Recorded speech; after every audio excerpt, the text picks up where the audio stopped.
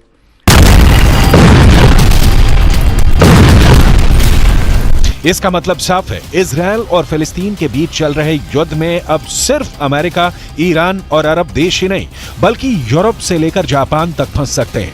इस युद्ध का दायरा और बढ़ सकता है। जैसा कि शुरुआत से खतरा बताया जा रहा है, गैलेक्सी लीडर के क्रू मेंबर्स में कई देशों के लोग शामिल हैं। इसमें बुल्गारिया से लेकर फिलीपींस, मैक्सिको और यूक्रेन के कर्मचारी भी हैं और इस वक्त ये सभी हूती विद्रोहियों के कब्जे में है। इजरायल के प्रधानमंत्री नेतन्याहू भी दावा कर चुके हैं कि इस जहाज के स्टाफ में कोई भी इजरायली नहीं है। हालांकि यमन, जो इस वक्त गाजा में चल रही बमबारी को लेकर बहुत गुस्से में है और जहां रोजाना इजरायल के खिलाफ हजारों लोग प्रदर्शन कर रहे हैं, वहां बैठी हूती सरकार का दावा है कि उसने इजरायली शिप को ही कब्जे में ले लिया है और इजरायल अब सिर्फ डर की वजह से पीछे हट रहा है।